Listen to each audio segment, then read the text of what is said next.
Welcome to today's live webinar provided by SeminarWeb, a fully managed online learning solution.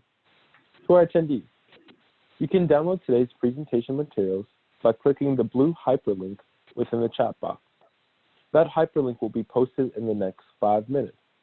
Additionally, you may submit questions related to the presentation or technical issues by utilizing the Q&A box, or you can submit comments and/or discuss this presentation with your fellow attendees using the chat box. Questions submitted to the Q&A box will be addressed at the discretion of the presenter and host. Today's presentation is Reorganizing Meeting. It is being presented by the Minnesota Association of Townships. At this point, I will turn the presentation over to Lucinda Mesman. Please go ahead. Thank you very much, and welcome to today's presentation on the reorganizational meeting. Let's get going.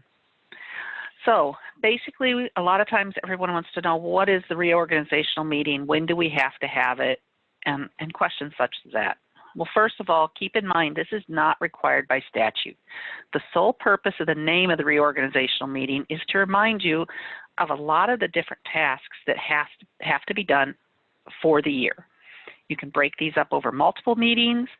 The listing today is going to include the must-do items, the should-do items, and may want to do items.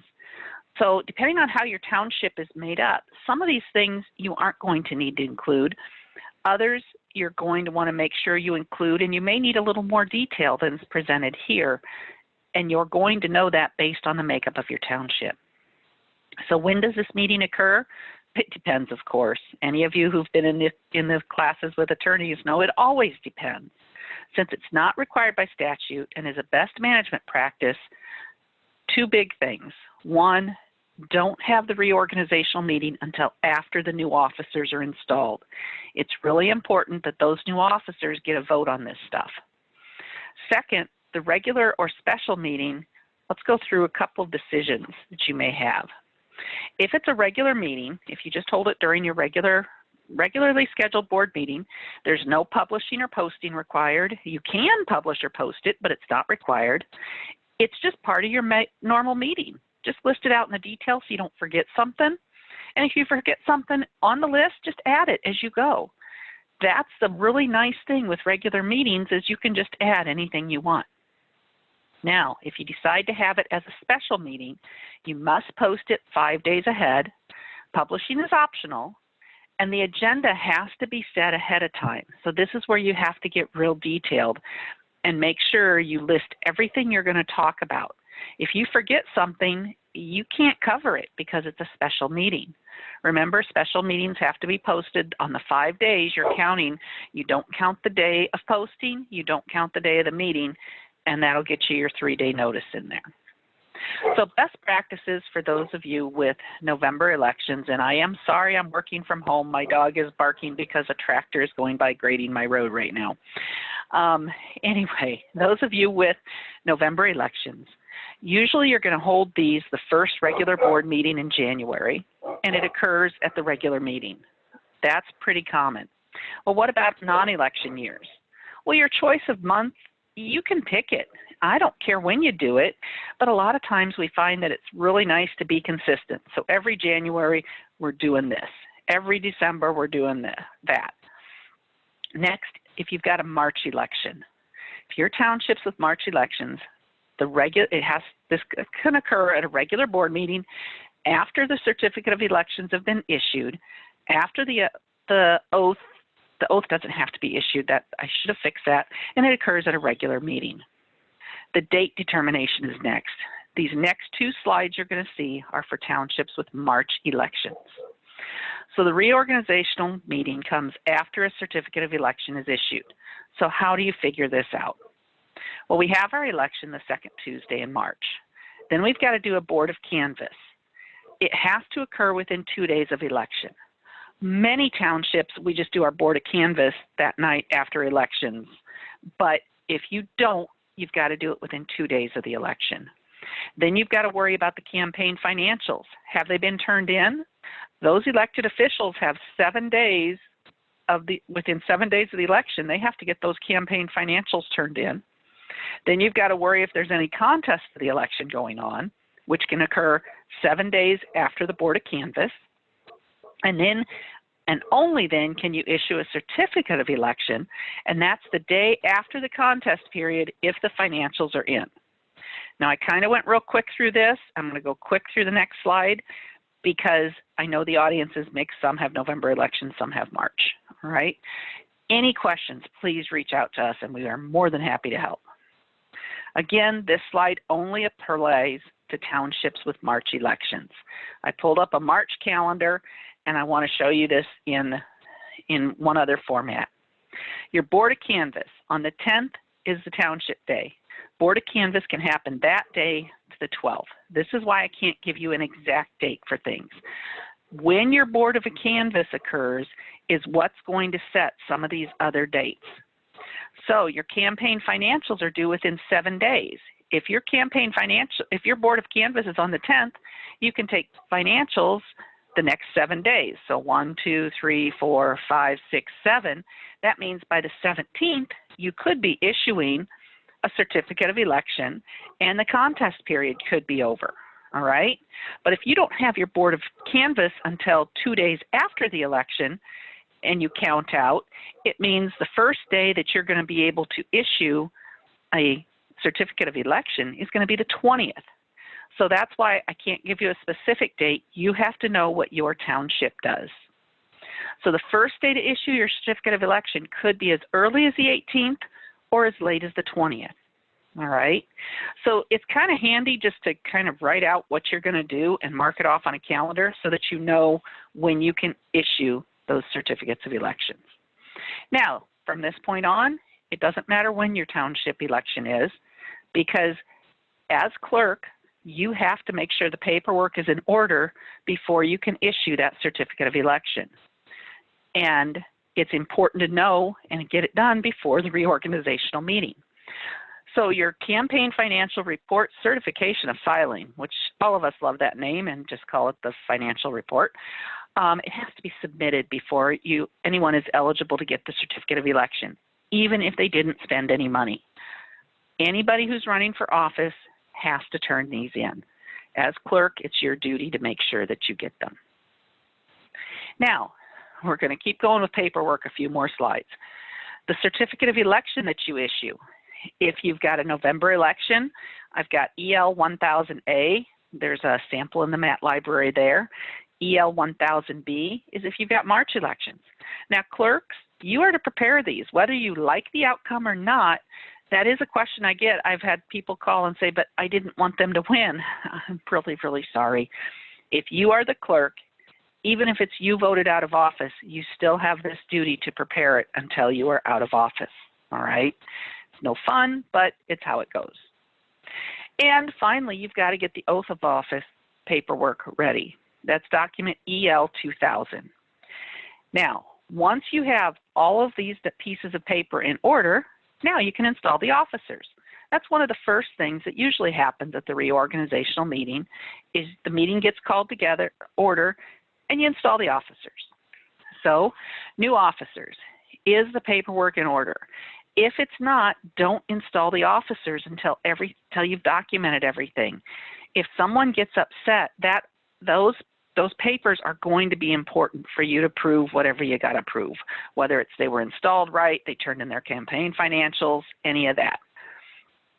So who does the installation? Well, there's a couple of choices. You could do it at the short courses if we were meeting in person. If we're not, the clerk handles it, all right? Basically, if there are no in-person short courses, the clerk can take care of it, and that's all there is to it. The clerk will issue the oath, the clerk will sign it. Clerks, you're ex officio notaries, so you can get this done. Couple other notes, deputy officers, deputy clerk, deputy treasurer, make sure they've been sworn in. There is no set timeline of 10 days, but the reorg meeting is a really good time to verify that the deputies were actually sworn in at some point, all right? So here's a picture.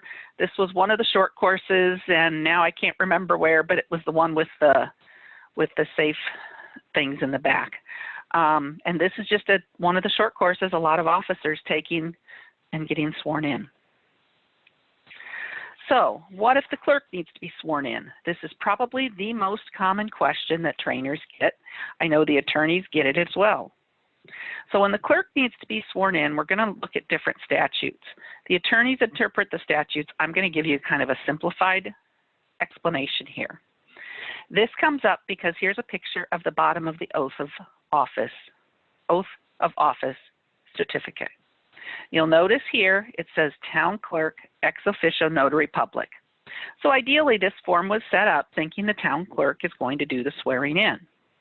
Well, we all know sometimes the town clerk isn't available or something could happen, so it also includes or notary public. Now this is where things get confusing because actually if you read the statutes, it should also say or notarial official. Try and say that 5 times fast. Okay, so what does this mean? This piece here, it means that this person, whoever's signing this, is a notarial official. They have the authority to sign it, but they probably don't have a stamp. All right, so what is a notarial official? Well, there's 2 types of notaries. You've got your notary public, and that's the one everybody knows about. They've got the stamp, they ask for your license, they write everything down. And then you've got the notarial officers, and those are the elected officials. This is not something new. This is not something to do with COVID. This is a statute that's been around since about 1905. The notary publics are required to use their stamps whenever they perform notary acts. So if you're doing this form and a notary public is signing it, it must be stamped, all right? However, if you're doing that form and a notarial officer is going to do the oath for you, they're not required to use stamps, okay? And they typically don't have stamps anyway. So what's this mean for your township? It means that a supervisor or an elected treasurer can swear in the clerk. This is Minnesota Statute 358.10a, and it allows anyone who is an elected official has the authority to get the clerk sworn in and sign the form back where it says notary public. Once that's done, the clerk is official. If anybody's got a question or they're like, well, I can't just sign it, yes, they can if they're elected. Now, if they're appointed, that's a whole different case. But for the elected officials, if they feel like it, that's why I put this little pencil down here, they can always put in their name and put per MSA 358.10a. All right, they don't have to put this. This is just in case they're not feeling real sure about themselves. All right. Any questions on the notarial officer? I know this is one that sometimes surprises people, but it is simple. You can just have the supervisor or an elected treasurer take care of it for you. All right, so moving on. That's got everybody sworn in now. Okay. But the other question that comes up, do officers have to be sworn in at a board meeting? The answer, you all should know this, but no, they don't, especially this year. I know when I had to swear in new officers, we just met at the town hall or met at a driveway. You did the best you could because with COVID and you're supposed to be 6 feet apart, it's a lot easier to do outside of a board meeting this year. The next thing you want to check is on the transfer of the township records. At the reorganizational meeting, the new officers, the old officers, everybody's supposed to confirm this has been done or help with making arrangements to be sure this has been completed. It's the statutory duty of officers when they are no longer in office to pass their information on to the next person. This isn't something that we just make up just to be a hassle. This is in statute. If you know that there are some missing records, you don't know where they're at, get it written in the minutes. If it says that if you're having trouble getting minutes or you get a box of minutes and 10 years are missing, get it written in the minutes so that everybody knows when you became clerk that you were missing these 10 years of minutes, or when someone became treasurer that they're missing all the financial data for 3 of the years prior. Whatever's missing, write it in the minutes. Your minutes are your legal record, and especially these days when it's all the COVID stuff, minutes are becoming much more important, and writing everything in them is really key. Keep in mind, though, when you are transferring these records, this isn't just the paper stuff. Are there flash drives? Are there passwords? Are there computers? Are there filing cabinets? I mean, you've got to think beyond just, a lot of times people think the paper minutes in the checkbook, but it goes beyond that, all right? So keep in mind, it may be more than just paper. Now, again, I highlight in green because it's so important. If you know something's missing, get it in the minutes, all right? You really need to do that. Next is coming up with a chair and vice chair. Now, this is an optional step, all right? You don't have to do this, but if you like, there's TO 1000. It's a sample resolution in the handout section, and you can use that if you haven't done this before. Why is this important? Because there have to be 2 supervisors authorized to sign checks. The chair and vice chair works real well. If the chair is gone, the vice chair is the one who's going to step up and run the meeting, all right? Now, the next question that comes up, and we get this more often than you can imagine, do you get more money for being the chair? I have no idea. That's up to the board. Not normally. That said, I've heard of townships who do because their chair does more work. I don't care. Not up to me. It's up to your town board. How about, do they have more power? That's an easy nope.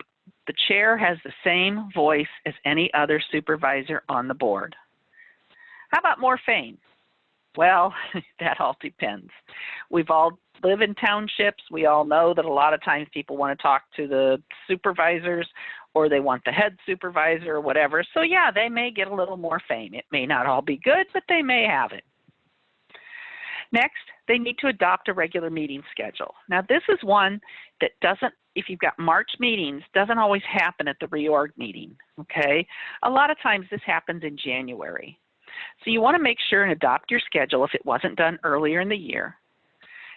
You got to post it on the primary bulletin board of the township. We're going to talk about designating posting locations a little bit later, but it is required by statute that that schedule, your regular meeting schedule, is posted. Okay.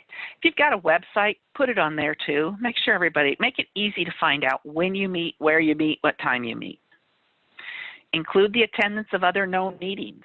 Do you know that they're going out on a, okay, it's Minnesota, so I know this isn't a great example, but if you know they're going on a road tour April 23rd of every year, put it on the main thing. Because as regular meetings go, regular meetings, you can add stuff to the agenda without a problem. When you've got to add things to a special meeting, you can't. There's some statutory guidance there. Have some additional copies at meetings and ready to hand out to people. As clerks, we really need to just have them. I know I just have some extra pieces printed. I work in a town hall, so it's not too hard. I just have them sitting on the counter. But I've talked to other clerks, and they usually just keep some in a folder so they can hand them out at meetings. Make it easy to figure out when your meetings are happening. Do you have a local newspaper or phone book who might do something free once a year to say, here's when the meetings are happening? Utilize those services if you've got them and if they're available. Keep in mind also when you're setting up this regular meeting schedule, do you have a holiday schedule? Minnesota Statute 645.44 Subdivision 5 comes in. You'll notice some of these slides have this little green scales of justice, or there was a scale. I use scales of justice. That's what I decided to call it. I put that on there for the ones that are required by statute. So when you download this presentation and look later, if it's got a little green scale on there, it means there's a statutory requirement that this gets done. Okay, so what's that mean on the holidays? Well, is Columbus Day a holiday for your township? There's no right or wrong answer here. This one's in statute. You get to choose. How about the Friday after Thanksgiving? Is it a holiday? Is it not? The thing is if you choose to have them as holidays, you cannot conduct business on those days. Every township seems to be a little bit different on that. Okay, so there is no right or wrong. There's some example language in TM 7000 that you can use, and that'll let you choose how you're going to handle your meetings.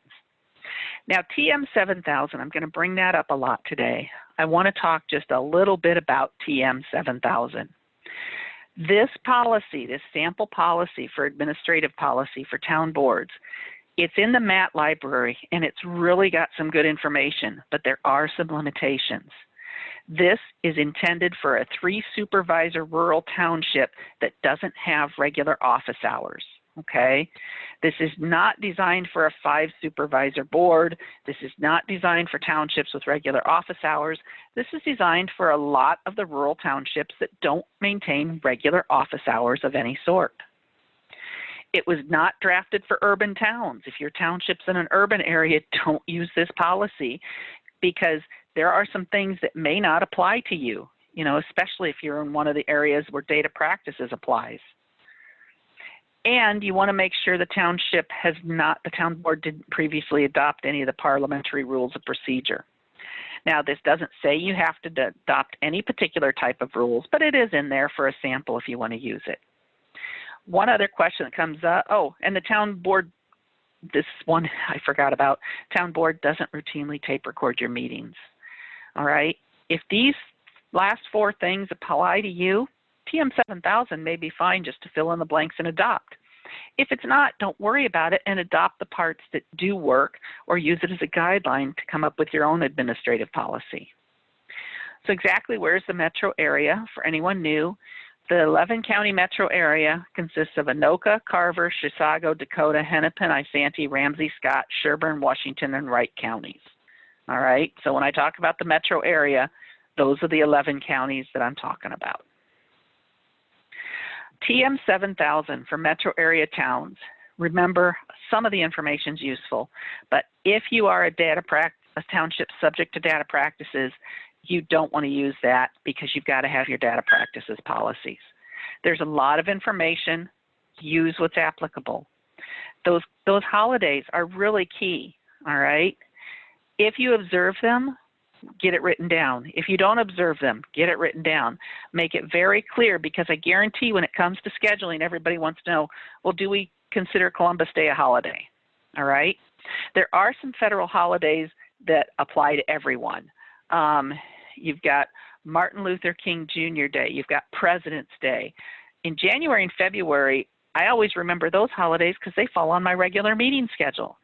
So if you're on the 3rd Monday of the month and that's your regular meeting, you need to figure out, when is the town board going to meet, because we've got holidays on those days. All right?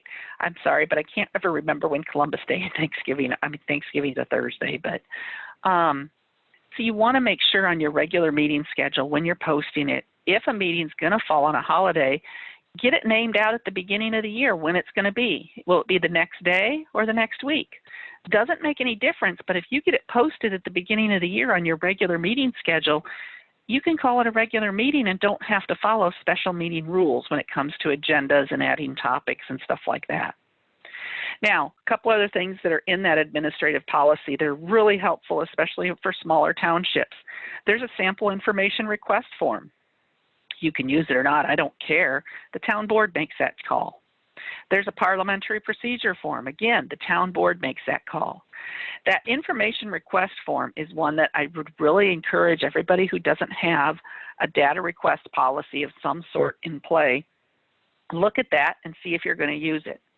When you're going to have somebody come up and ask for information from the township, you can call me or one of the other trainers and ask us how much to charge, but we can't tell you.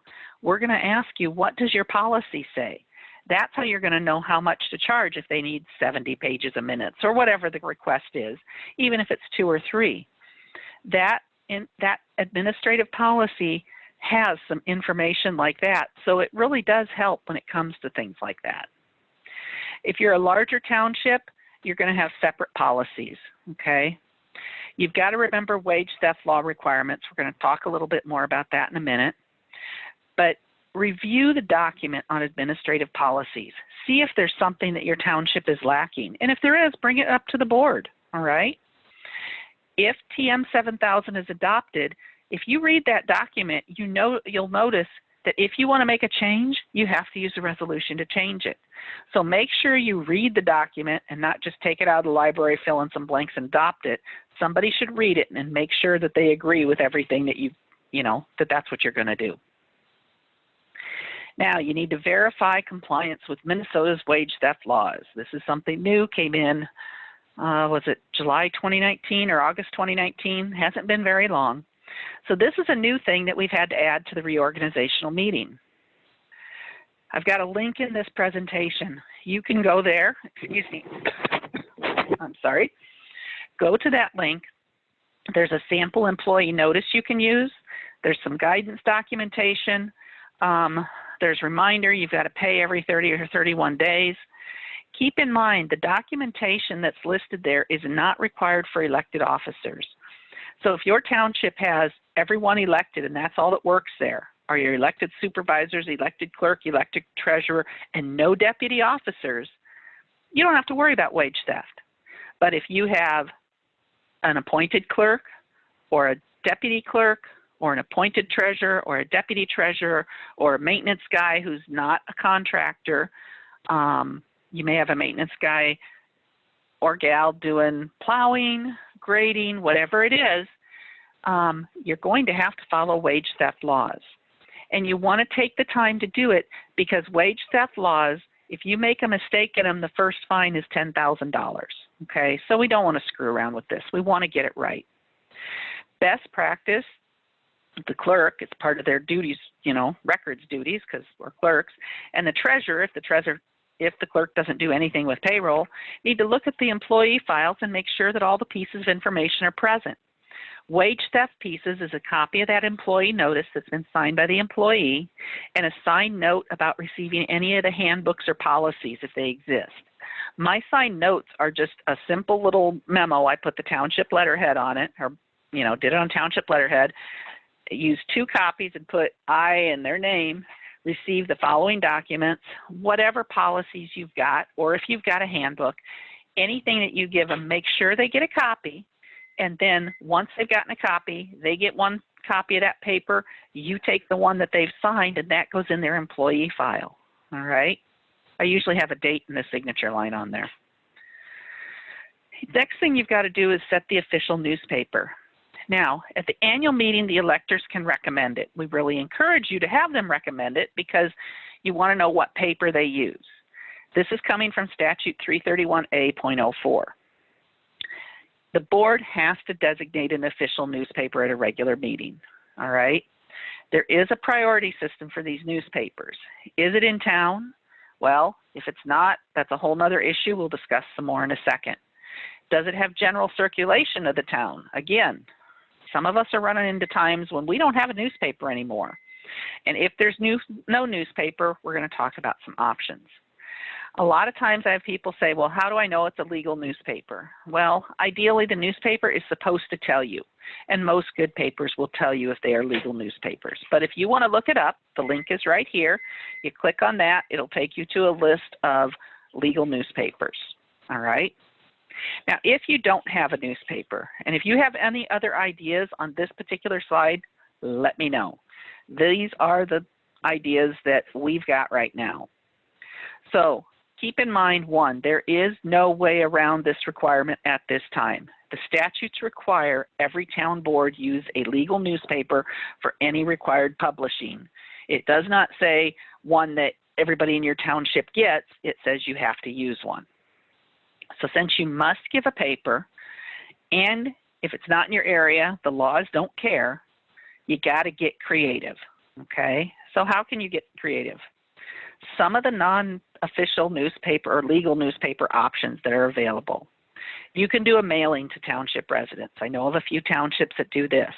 If there's a shopper type magazine in your area, you've got that option you can use.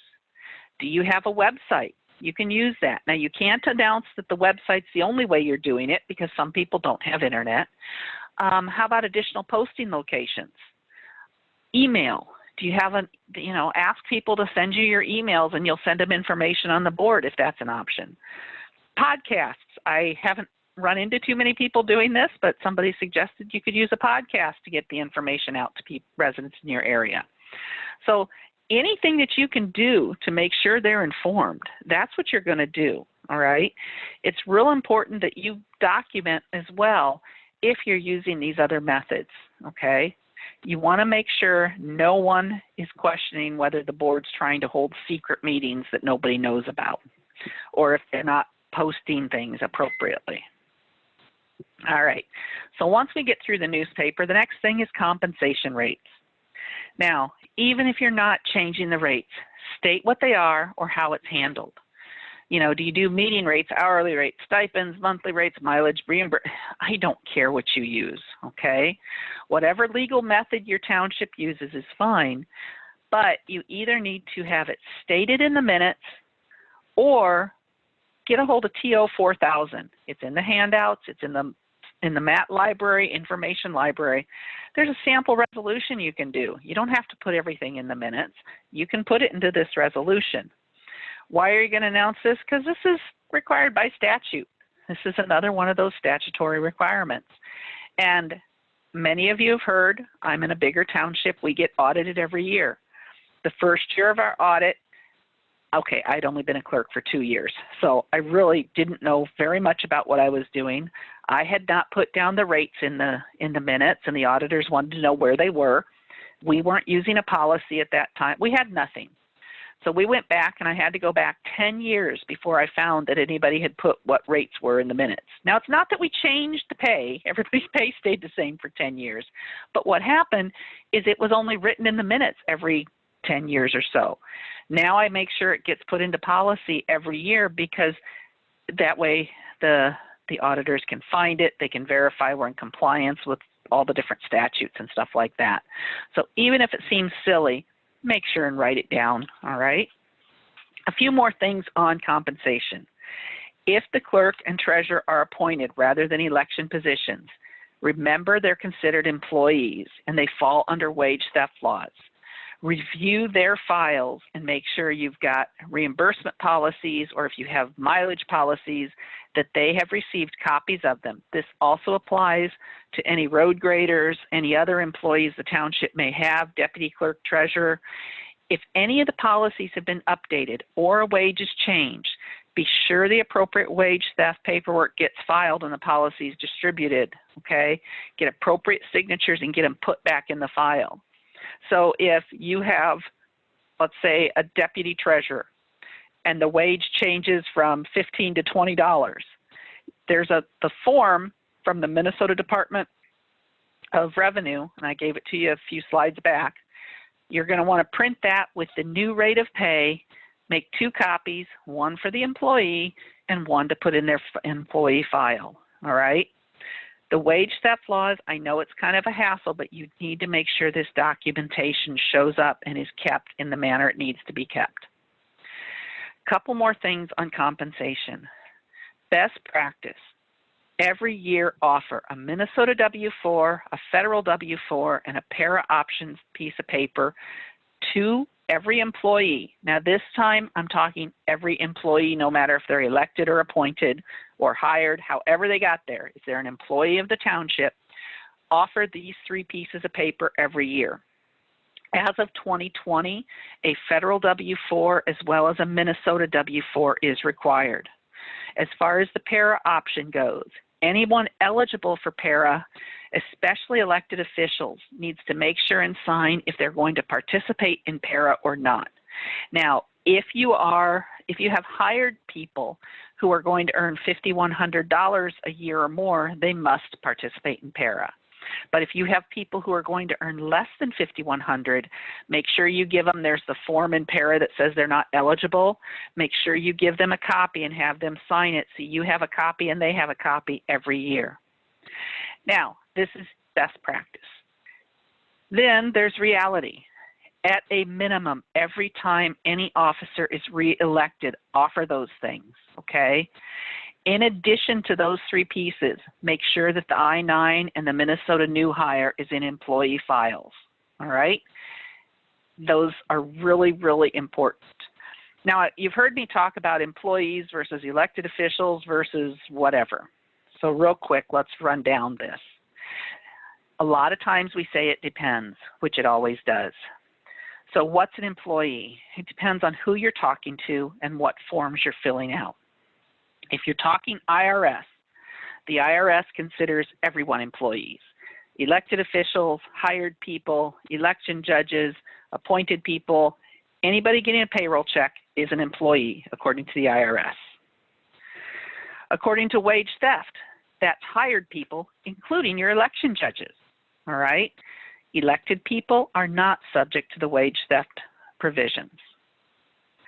Minnesota new hire, that applies to elected officials, hired people, but not the election judges. Let's keep going. The I-9 views everything just like the IRS. Anybody getting a paycheck is an employee. Para applies to elected officials and hired people, but not the election judges. MADIT, work comp. Anybody without a contract is considered an employee. Now that part said, if you have questions for your MADIT work comp, you're actually going to contact them for the answers. Trainers, we can all help you with a little bit of that. We can help you with the numbers and a lot, but when it comes to actually determining if they're an employee or not, you're going to want to talk with MADIT directly. But usually if they don't have a contract, they're considered an employee with MADIT. All right, the next section we want to cover are supervisors' appointments. These are pretty typical. You got a road supervisor. The key with the road supervisor, are they authorized to spend funds? You know, let's say they can spend up to $3,000 between meetings or something like that. Put it in the minutes, put it in a resolution, make it so that it's easy for people to see. Everybody knows how much the road supervisor can spend. All right. Now, I've got a question on planning commissioners being appointed. Are they under wage theft? Yes, they are. Practice on the safe side, because since they're not elected, they're not exempt from this. Next up on supervisors. Okay, and my computer froze up. There we go. Got her moving again. In addition to the supervisor, road supervisor, how about boards? Do you have park boards, fire boards? There's a lot of different boards that you may need somebody appointed to. Somebody just mentioned planning commissioners. All of those appointments, you want to make sure they get recorded in your minutes as well. The next thing at the reorg meeting, you've got to designate your polling locations. This is required, Minnesota Statute 36601, Subdivision 8. You have to have one or more places for legal notices to be posted. Minimum of one, best practice is 3, all right? You can include the website as one of the 3, but it cannot be the only location that you post notices. This used to be called the open meeting law notice. So if you've got some old stuff referring to open meeting law notice, I found that. That's what it used to be called. Now get creative too. I mean, if it's the clerk's house and you work from home, you can put a sign at the end of the road so that they don't have to drive clear up your driveway and look on your back door. The township can put a post there with a bulletin board, fancy one, or just even a plain one that you put sheet protectors on stuff down there. But you need to have one posting location. And if it is the clerk's back door, just, you know, hopefully you don't have dogs who bark like mine do that come up as people come up to see what the posted notices say. You also need to designate a depository. Now, you don't change banks every year, but you do need to announce it. The board has the sole discretion to adopt this. You also want to think about updating the signature cards when officers change. This is a statutory one. The state auditor's office has a statement of position on investments and deposits and investments. I gave you the link. You can go in and read that after. F3000 has a lot of information on setting fund policies, you know, for fund balances and such. Are you moving funds around? Well, does your treasurer move funds from the saving account to the checking account every month after claims are approved for payment? If so, make sure there's a motion on record, minimally once a year. I say minimally once a year because sometimes that's one of those that you realize you forgot to do. Just try and get it into your groove so that you do it at the same time you talk about the depository on a yearly basis. Now, the depository notes, make sure it's in the minutes. If you're changing banks, the minutes need to state who the chair, vice chair, clerk, deputy clerk, treasurer, deputy treasurer are. State the dates of election, oath of offices for new officers. I bring this up because more and more townships are changing banks, and banks who don't know how to handle government entities are asking for articles of incorporation. When those banks request them, keep in mind those are documents for a corporation or an LLC. That's not you. Townships are governments, and they don't have those documents. You can read about the statute. You could take it into the bank. If the bank keeps requesting, either the bank or the person has no clue how to handle a government client, explain the issues to them, ask what they want instead, and if they're not going to accept it, maybe you need to find another bank, all right? I'm not going to go into a lot of detail with that there, but there's some basics. The next one you want to check is your conflicts of interest. You want to deal with this on a yearly basis. C6000, a lot of us have heard of that. That's from the MAT website, Minnesota Statute 471.87 to 89, all deals with contracting law. I'm not going to talk about who is definitely conflict or not. That's an attorney question. I'm going to talk about the records you need and what needs to show up in the minutes. So with the parts of C6000, in general, keep in mind a supervisor is prohibited from having a direct or indirect interest in a contract with the town unless there's an exception found, okay? Now, take time, and you're going to do these emotions every single time. You don't want to do all in favor of the 3 conflict of interest contracts in motion.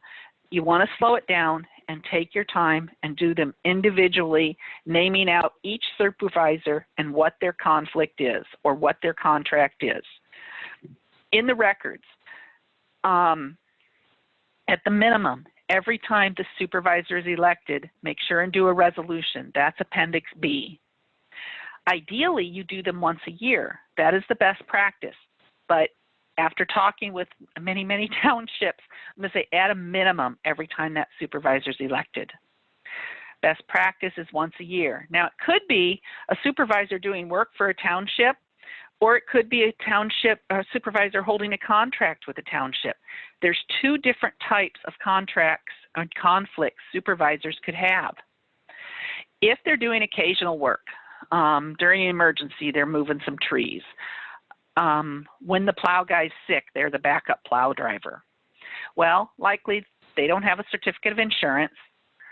Likely they're going to be paid with payroll and some sort of hourly rate. The conflict of interest form you're going to use is in Appendix D, and it must be included in every payroll where non-supervisory duty occurs. Next is a supervisor with a business that has a contract. That doesn't go through payroll to begin with. That's going through the claims process.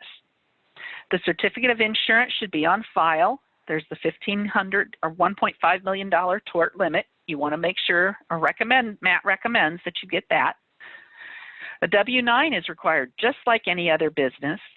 The conflict of interest form is Appendix C or D. The reason I say C or D, D is a complete payment, C is a partial payment. So it depends on the type of contract as to which one of those you're going to use. And make sure they do not vote to pay their own bills. Get it written down in the minutes that supervisor so-and-so abstained because his company or her company had submitted a bill. Next is you want to review all the board policies, all right? Some of the common ones, snow, road signs, reimbursements. This is a good time to say, hey, does anybody know of a policy that needs amending? Does anybody know of a policy that we want to change? Does anybody know of a policy we should have and don't? Okay, you're not going to read through all these at the meeting. You're just going to run through, is there anything we need to change? A few other policies that are good to review. Do you have a fund balance policy? This one comes up a lot. How about electronic fund transfer? Are you going to do that on a yearly basis? That's a really good one to keep a policy on, just so everybody knows the rules. How about internal controls? That's talking about how claims and receipts and everything's processed. Data request policy. There's, like I said, there's a sample of these things in that TM7000, but some of your townships may need to expand on them a little bit. Make sure somebody reviews the policies yearly. Some of these actually may call out something yearly, and you're going to add it to the reorg schedule. And I say that because I just got caught in that unintentionally, but we changed audit firms this year. And one of the questions that the auditor said is, when did you do this? Our policies required that we name somebody for something. And I just looked at them like, oh, I had forgotten, the board had forgotten, the treasurer had forgotten, the deputies had forgotten. It wasn't intentional, but we're audited, so now it's kind of in big letters on my yearly reorg thing, so I don't forget to do it again. All of us may get caught on something, but that's why we want a list of what to do at reorg. Make sure you've adopted some sort of administrative policy. Again, TM 7000, it talks about things like how you're going to conduct your meetings. You know, can people just come in and start talking? Do you have 3 minutes that you're going to keep them to? It lists out how people can request town records. This is a biggie. I don't care how small your township is. We've all had that person who demands they have the record and demands the record shows what they want it to show. That's not how it works. But if you have a clear policy that says, hey, you need to follow this step and then this step and I will get you the records, it tends to calm people down. Just a reminder that 5 supervisors or metro area TM 7000 is not a good fit.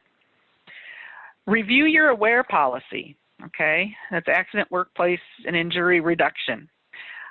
I didn't realize this is a statutory requirement. Basically, and I put a copy of the statute 182.653 in here. There's a document E3000 in the MAT information library you're going to want to review. This is one I'm bringing up to my board because it is required by this statute that you have something, okay? So here's your references, and we'll talk more about that at another time. I just don't know that much about it. You want to inventory the materials. For training and reference, how about the town law book? Where's that at? Keep in mind that the July issue, the magazine, usually summarizes the law changes per year, so that's one to usually keep with that law book. Election training materials. Do you have updated ones? Do you have ones that are from 40 years ago? Get rid of the old ones. If you're on records retention, you know, make sure and update stuff. Where's everything kept? Are the records up to date? Do you have your new weed book? Where's it at? Who's your weed inspector? You know, you want to make sure and help the new supervisors by having this stuff in order. Ordinances and resolutions. Keep in mind you should have a book for each of these. I had one clerk come up to me after a training and she said, I've got to tell you, please do not ever stop telling people to make ordinance book and resolution books. She said, I sat through some of your classes and I remember thinking, yeah, I need to do that. Yeah, I need to do that. She said, I've been a clerk for 23 years now. And she said, it bit me in the butt that I didn't have it done the other day. And she was telling me she had to go back and find not just the ordinance, but the proof of publishing for the ordinance. And they weren't in the same place. She was in a hurry and threw them in the file. So she had them, but it took her hours and hours to find it instead of opening up the ordinance book and saying, here it is, here's the proof of publishing. Ordinances have to be published within 20 days of their publication. They are supposed to be put into the ordinance book. They need to go to the county law library, a public library if you've got them. So make sure that's being done. Resolutions. I don't care what kind of book you use. You want to make sure that you have them in some sort of order. If you write them fully in the minutes, that's okay. If you like 3-ring binders, that's okay. If you want to do it electronically, that's okay. Keep in mind, if somebody wants to see it, how are you going to get it to them if they don't have internet or they don't do computer stuff? The other one is keep in mind, if you do any feedlot ordinances, you have to give a copy to the Minnesota Department of Agriculture, all right? Urban towns. If you're an urban township, make sure, confirm that you are in compliance with the Data Practices Act. Be sure your designated responsible authority is named every year. Be sure your compliance official is named every year, okay? Most townships are not subject to data practices, so I'm not spending a lot of time there. How about planning and zoning? Verify that you are in compliance with that 60-day rule. Verify building code reporting is being completed. That's a new one. Last year, there had been some complaints that not everybody's doing it, so people are getting a hold of townships and saying, hey, where is your report? If you collect over $5,000 from building permits, you have to file a report by June 30th. Depending on your setup for your planning and zoning, there's several different statutes that may apply. All right, so you want to make sure you get your reports filed or that they have been filed. This is mainly verification stuff at the reorganizational meeting. Financial reporting. You're going to verify with the town supervisors, either has it been done, or in January, who's in charge of making sure it gets done? What's your plan for getting it done? All right, so keep that in mind. Do you have an audit coming this year? And if so, who's the audit firm? Is stuff in good order? Do the clerk or treasurer need help? Are things good? GAAP audit reporting. Your reports are due June 30th. This is Minnesota Statute 6.74. Excuse me. Sorry about that. I couldn't find my mute button here. So make sure the financial reporting is being done, or that it will be done, or just give a status update to the supervisors. Identify your various training opportunities. And eventually we will be back in person once we have some details figured out and larger groups are allowed. Seminar web's available today. You all made it, yay. So you got one of the trainings that we have. You want to make sure that you announce these. I get different training emails. I make sure and send them off to the supervisors or let them know at each training when things are. One of the things I forgot on one of the previous slides is if you've got a county unit meeting, make sure that the new supervisors, new clerk, new treasurer knows when those happen. Some counties meet monthly, some counties meet quarterly, there's all sorts of schedule. Make sure that that's also identified for the new officers. It should have been back on the training materials slide. Update officers. Now you've got to update with the MAT office, but GI 3000 lists out some other offices that you may need to update. That could be the Sheriff's Department, that could be the county units, that could be Planning Commission, that's your county auditor, the state auditor's office. There's a lot, the Secretary of State's office for new clerks. There's a lot of different things that need to know when different officers take place. So GI 3000 was developed specifically for that to help you out.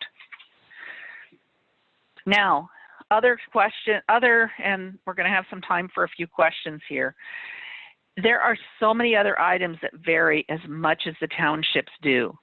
Some of your townships, you do your gopher bounties, or if you have beaver bounties, your bounties are going to be talked about at your reorg meeting. Other ones, due to our timelines, we're going to put our bounty discussion in February. So you want to make note of that and make sure and take care of it at the appropriate time due to your township. Electronic fund transfer policy. I'm hitting on this one again because more and more townships are starting to use electronic fund transfer so that we get bills paid on time and there's no late fees and such. Make sure everybody knows how they're handled. That includes the new supervisors. I had a brand new supervisor this year. I know a lot of us did, but that was one of his big questions. He's like, so I see that we've got these that say they're going electronically. How do we know and how do we approve and he wanted to know how it worked because he wanted to make sure that we weren't paying bills that he couldn't see first and say no to. In our case, it's like the electric bill, the gas bill. They were pretty simple bills. And once he realized that, everybody was okay. But, a lot of times when new supervisors come on board, they don't know what these policies are. And so reorg is a great time just to review how it's done. Is the treasurer the one, or is it the clerk? I don't care who it is. Who's in charge of making sure the electronic fund transfers happen? Whoever's got to do that, that's what you're going to talk about. And who has the authorization to set them up? You also want to make sure and review any local Board of Appeal and Equalization certifications. That is a duty of a lot of townships. Now, if you don't do that, that's fine. But anybody who does, get that training information. A lot of it's online now. Get that training out to the new supervisors. Make sure and list it on a piece of paper for them, give them an email, stick it in the minutes. However it is, you want to make sure they know that they need to be scheduled. And I believe, and maybe somebody remembers, it's either February 1st or 28th. I'm thinking February 1st is when that closes. So make sure you do that right away in January. So right now is actually a really good time to think about it.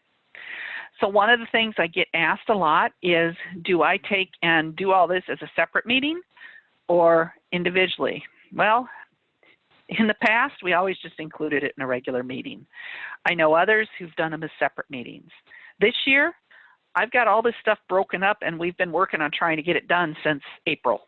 I've got a few more things to do, but this has just been a bizarre year for a lot of things. All of you know that. All of you, I'm sure, are doing a really good job. This is just unique. And that's kind of basically what I've got for you today as far as the reorganizational meeting. I know I've got one here that says the end, but if you've got any questions, you're welcome to ask. We've got a few minutes left, and I can either expand further on a few things. You can ask questions.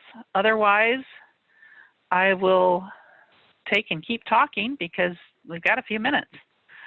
Let me pull up something here. So I'm not seeing any questions come in. Whoops, wrong direction. I want to go back to this financial reporting. With your financial reporting, keep in mind only the clerk or the treasurer reports to the state. All right, only one of you has to use that CTAS button to send the reports in. Both of you have to match numbers though. The board should be checking at, Board of Audit for annual meeting, which is a whole nother discussion, but the board should be verifying that you match. One of the other things that has been coming up more and more on the financial side is, hey, who's checking that the checkbook balances? And I know this seems really, really silly, but when you run your cash control these days, there's lines for supervisors to sign. Somebody should be signing those every month that they have seen the bank statement and the cash control balance. If I don't know how many people in here are using CTAS, I learned of a new issue yesterday. If you are going in, and I'm just going to announce, and you can ask any questions you want, if you go in to adjust on the employee, how we can change the percentages so that part of it's Fund 100, part of it's Fund 200, whatever fund, if we want to split accounts, when you get ready to put those percentages in, it doesn't take it automatically if you've updated to CTAS 2020. You've got to use the delete and backspace keys to get it to take. So if you have any questions, that's a known issue. It's listed on the known issues of CTAS pages. Not trying to overwhelm you. Thank you for your comment. One thing, keep in mind, you can come back and listen to this again. I try to go slow, but I also try and get you as much information in 1 hour as I possibly can. I appreciate everybody for being here today. How much time do I have left? 2 minutes, about I think? 3 minutes. 3 minutes, huh? Well, if we got 3 minutes, we can do a whole lot. Let me back up to, of course, it won't let me back up. By the time I get my screen shared, it will have done all sorts of fun stuff. Keep in mind when you go into, I'm going to pull up the MAT information library because I know there's a few new people in here today. So let me get to the right screen share. This one. So I'm hoping that you're Minnesota Association of Townships. So I'm hoping, and I'll check here just a second.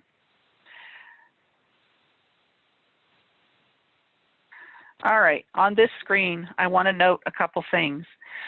I have a lot of calls right now. How do you find out about the CARES Act? How do you find out about resources? Right here is an area that says About MAT, and then it goes down to News and Alerts.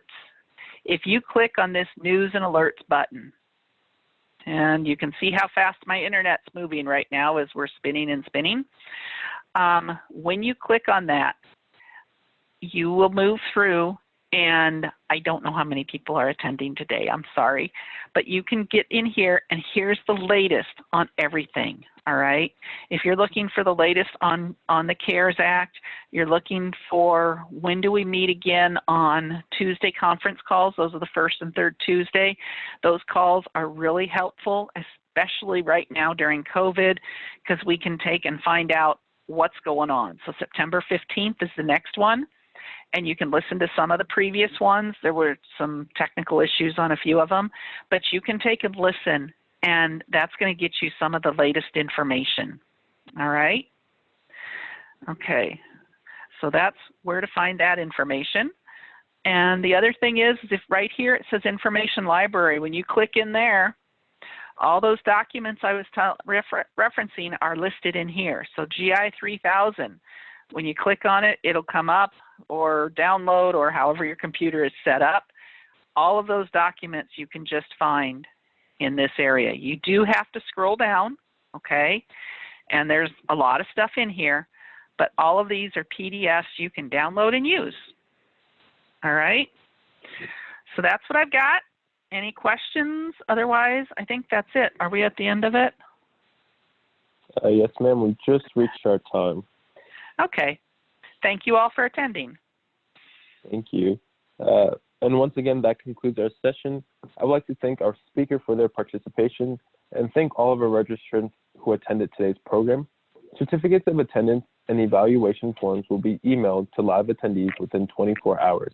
And we ask that you take a few moments to provide us with your evaluation of today's program. I invite you to visit your association's website for a list of upcoming programs, and have a wonderful day.